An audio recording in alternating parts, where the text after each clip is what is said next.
العالمین والصلاة والسلام علی اشرف الانبیاء والمرسلین نبینا محمد وعلی آلہ وصحبہ اجمعین رب اشرح لی صدری ویسر لی امری واحلل عقدۃ من لسانی یفقہوا قولی۔ السلام علیکم ورحمۃ اللہ وبرکاتہ۔ آپ سب کو خوش آمدید۔ آج آئیے قرآن سمجھیے کا second session lesson number 11A اور 11B کے ساتھ ارشد ملک آپ کے کولیگ اور آپ کے ٹیچر آپ کے ساتھ ہیں۔ آج کے سبق میں سورۃ الاخلاص اور گرامر۔ تو آئیے تھوڑا سا ریویو کر لیتے ہیں کہ ہم پہنچے کہاں پر ہیں۔ ہم نے نماز کے تمام ارکان سمجھ لیے، آذان سے لے کے ثنا، سورۃ الفاتحہ، رکوع، سجود کے اذکار، تشہد کے کلمات، اور خاص طور پہ تشہد کا معنی۔ تشہد اس پوزیشن کو بھی کہتے ہیں جس میں ہم بیٹھتے ہیں، اور تشہد وہ جو ہم شہادت دیتے ہیں کہ اللہ کے سوا کوئی الہ نہیں اور اللہ کے عبد و رسول نبی محمد صلی اللہ علیہ وسلم ہیں۔ اس کے بعد ہم نے درود کے دونوں حصے پڑھے، سمجھے، اور آخر میں دعاؤں کا ذکر ہوا، اور دعا کے بعد اور نماز کے بعد کی ایک دعا کا بھی ذکر۔ اگلے 5 لیسنز میں انشاءاللہ ہم 5 صورتیں قرآن کریم سے آخر میں سے پڑھیں گے، تو ہمارا وہ گیپ بھی کمپلیٹ ہو جائے گا کہ سورۃ الفاتحہ کے بعد اگر ہم چھوٹی چھوٹی صورتیں پڑھیں تو ان کا ایک تو ترجمہ لفظ بہ لفظ ترجمہ، ورڈ فار ورڈ، ایک ان کا رواں ترجمہ یعنی رننگ ٹرانسلیشن، پھر اس کا تجزیہ گرامر کے لحاظ سے جو ہم پڑھ رہے ہیں اس کا سمجھنا، اور سب سے بڑھ کر اس کا مفہوم سمجھنا ہے۔ تو اس کوشش کے ساتھ ہم شروع کرتے ہیں سورۃ الاخلاص۔ تعارف کے ساتھ، ابتدائی مکی سورہ ہے، اس کا نام اخلاص، یعنی جو کوئی بھی سمجھ کر پڑھے اور اس پر ایمان لائے تو اس کا عقیدہ خالص ہو جائے گا۔ یہ سورہ اللہ کے نبی صلی اللہ علیہ وسلم پر نازل ہوئی جب لوگوں نے پوچھنا چاہا کہ ہمارا معبود یعنی آپ کا معبود کون ہے، کیسا ہے۔ ان کے اپنے معبود تو ان کو نظر آتے تھے، لکڑیوں کے یا پتھروں کے تھے، تو ہونا کیسا چاہیے؟ تو یہ بہترین جواب ہے کہ معبود میں کوالٹیز کیا ہونی چاہیے، اس الہ میں کوالٹیز کیا ہونی چاہیے۔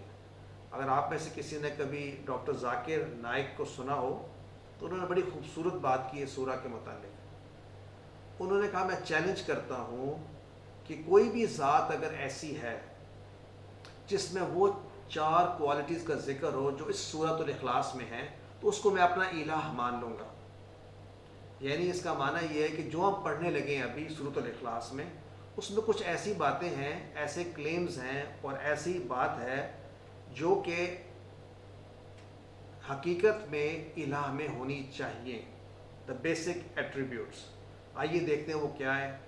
اس کی اہمیت سمجھنے کے لیے یوں سوچئے کہ اس کو کہا گیا ہے کہ یہ قرآن کے 1/3 کے برابر ہے، 1/3 آف دا قرآن۔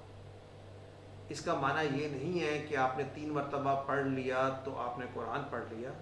اس کا سے مراد یہ دی جاتی ہے کہ جو سبجیکٹ قرآن کریم میں ڈسکس ہوا ہے، توحید کا سبجیکٹ، شرک کی نفی، وہ سبجیکٹ جو ہے is almost 1/3 in the Quran and that is the subject of this surah۔ ابو درداء رضی اللہ عنہ بیان کرتے ہیں کہ نبی صلی اللہ علیہ وسلم نے فرمایا کیا تم میں سے کوئی ایک رات میں قرآن کا تیسرا حصہ پڑھنے سے عاجز ہے؟ تو صحابہ کرام نے کہا قرآن کا تیسرا حصہ کیسے پڑھا جا سکتا ہے؟ تو نبی صلی اللہ علیہ وسلم نے فرمایا قل هو اللہ احد، یعنی یہ سورہ جو ہے قرآن کے تیسرے حصے کے برابر ہے۔ برابر کیسے ہے؟ میں نے ابھی آپ کو اس کا تذکرہ کر دیا۔ اس کو اگر ہمیں اپنی زندگی میں لانا ہے، دیکھیں جب بھی آپ کوئی دین کا پہلو آپ کے سامنے کوئی پیش کرے، کوئی ذکر، کوئی اذکار، کوئی عبادت، تو پہلا کویسچن ذہن میں یہ آنا چاہیے کہ اللہ کے نبی محمد صلی اللہ علیہ وسلم اس کو اپنی زندگی میں کیسے لاتے تھے؟ تو اس سورہ کی اللہ کے نبی محمد صلی اللہ علیہ وسلم کی زندگی میں کیا اہمیت تھی؟ ہر فرض نماز کے بعد ایک مرتبہ یہ سورہ پڑھتے تھے، اور مغرب اور فجر کے بعد 3 مرتبہ یہ سورہ پڑھتے تھے۔ تو آج کے بعد مجھے کیا کرنا چاہیے؟ مجھے بھی یہی کرنا چاہیے، اور انشاءاللہ آج کے بعد ہم ایسا ہی کریں گے تو ہماری نماز کا لیول ایک درجہ اور بلند ہو جائے گا۔ دوسرا، ہماری عبادت جو ہے ہمیں کس کی کرنی چاہیے، اس کا بہترین جواب ہمیں اس سورہ میں انشاءاللہ ملے گا۔ تو آئیے اس سورہ کو پہلے ہم سنتے ہیں۔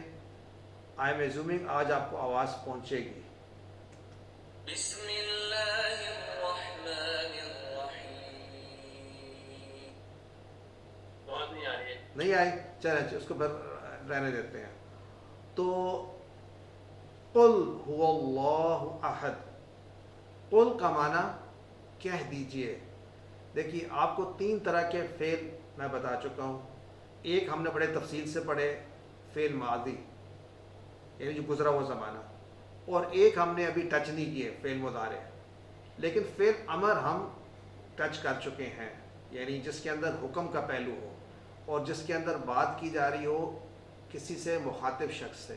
ہم نے کہا ربنا آتینا، اے ہمارے رب تو دے ہم کو، آتی نا۔ پھر ہم نے پڑھا کہ آئنی، اللہم آئن، مدد کر، نی میری۔ تو یہاں پر بھی قل کا معنی ہے کہ تو کہہ دے یا بتا دے۔ کون کس کو کہہ رہا ہے؟ اللہ سبحانہ و تعالیٰ کہہ رہے ہیں اللہ کے نبی، یعنی اپنے نبی صلی اللہ علیہ وسلم کو، کہ آپ کہہ دیجئے، آپ ان کفار، ان مشرکین مکہ کو بتا دیجئے جو یہ آپ سے پوچھتے ہیں کہ اللہ معبود کیا ہے، آپ ان کو بتا دیجئے۔ قل کہہ دیجئے، یعنی یہ قل جو ہے یہ قالا سے بنا۔ قالا کا معنی اس نے کہا، یعنی ہم ریلیٹ کرتے ہیں اس کو ماضی کے ساتھ۔ ہمارے جو ماضی کے افعال تھے، جس طرح نصارہ تھا، اور اس سے پہلے فتح تھا، تو قالا بھی ایک ورب ہے جس کا معنی ہے اس نے کہا۔ اور قالو پھر معنی ہوگا ان سب نے کہا۔ تو ہم نے 2 نئے افعال سیکھ لیے، کتنا آسان۔ قالا، قالو، اور کیا کہا؟ کیا کہہ دیجئے؟ قل، ان کو کہہ دیجئے، هو اللہ، وہ اللہ ہے، وہ اللہ۔ کون سا اللہ؟ کیا ہے وہ؟ احد، 1۔ یعنی پہلا ایٹریبیوٹ ہمیں پتہ چلا کہ اللہ جو ہے وہ ایک ہے، 1 ہے، اور یہاں 1 سے مراد ہے یونیک، اکیلا، none other، none is other like him۔ یعنی اس معنی میں یہ ایسے استعمال ہوتا ہے، جو لفظ 1 ہے وہ ہم بھی استعمال کرتے ہیں ملٹیپل میننگز میں۔ ہم کہتے ہیں نا کہ لیٹس سے میں اگر کہوں I am the one who was here last week، تو میں نے کہہ دیا 1 in terms of uniqueness میں۔ اور اگر میں کہوں any one can come in the class, تو یہاں مانا ہوگا کوئی ایک۔ تو احد بھی اسی طرح سے استعمال ہوتا ہے، یا کوئی ایک کے معنی میں، یا ایک ہی ایک، اونلی 1۔ تو یہ اللہ کے لیے استعمال ہو رہا ہے، دی اونلی 1، یونیک، احد، یعنی اکیلا، اس جیسا اور کوئی نہیں۔ تو یہاں پر اس معنی میں ہے احد۔ کہہ دیجئے وہ اللہ ہے احد۔ وہ کیسے ہے یونیک؟ آئیے دیکھتے ہیں۔ تصور کیجئے، وہ اب ہمیں بتایا جا رہا ہے، اور یہ سب سے امپورٹنٹ لیسن ہے پرہیپس ہمارے لیے توحید کا، جو سورہ میں پتہ چل رہا ہے کہ اللہ جو ہے وہ اکیلا ہے۔ وہ کس میں اکیلا ہے؟ وہ اپنی ذات میں اکیلا ہے۔ یکتا ہم اردو میں لفظ استعمال کرتے ہیں۔ ذات میں اکیلا ہے، یعنی اس کا کوئی ذاتی رشتہ دار نہیں ہے، ماں باپ، بیٹا بہن بھائی، ایسی کوئی کنیکشن اس کا نہیں ہے۔ وہ یکتا ہے، یونیک ہے، one of its kind in his entity, اپنی ذات میں وہ اکیلا ہے۔ پھر اپنی صفات میں بھی وہ یکتا ہے۔ صفات سے مراد جو ہم سمجھتے ہیں، جو ہماری سمجھ میں آتی ہیں، اس دیکھنا، سننا، علم کا جاننا، مدد کرنا، یہ تمام صفات ہیں، ایٹریبیوٹس ہیں۔ تو اللہ تعالیٰ جیسے وہ دیکھ سکتے ہیں کوئی اور دیکھ نہیں سکتا، جیسے ان کا علم ہے غائب کا کسی اور کا نہیں ہو سکتا، جیسے وہ مدد کر سکتے ہیں کوئی اور نہیں کر سکتا۔ یعنی جو بھی ہم اپنے تھاٹ پروسیس میں کسی بھی صفت کا ہم سوچ سکتے ہیں، اللہ تعالیٰ اس میں اپنا یہ مقام رکھتا ہے۔ نو باڈی کین بی لائک ہم۔ اگر ہم کسی کو اللہ تعالیٰ کی صفت عطا کر دیں تو یہ اللہ تعالیٰ کے ساتھ ظلم ہوگا، ناانصافی ہوگا، اسی کو شرک کہتے ہیں۔ اللہ کہتا ہے میرے پاس غیب کا علم ہے، کسی اور کے پاس نہیں۔ اگر کسی اور کے ساتھ ہم تصور کریں کہ وہ بھی غیب کا علم جانتا ہے تو ہم اس کو اللہ کی صفات دے رہے ہیں، اسی کو کہتے ہیں شرک۔ تو ہم نے آج یہ سیکھنا ہے کہ جو اللہ تعالیٰ اپنی صفات جو اس نے بیان کی ہیں اس جیسا کوئی نہیں۔ جو حکم دیتا ہے اللہ تعالیٰ کہ میرے حکم کے مطابق فیصلے کرو، اگر آپ اللہ کا حکم چھوڑ کے کسی اور کا حکم مانتے ہیں تو آپ نے اللہ تعالیٰ کو کا شریک بنا دیا ایک حاکم نے۔ تو ویری ویری امپورٹنٹ کنسیڈریشن۔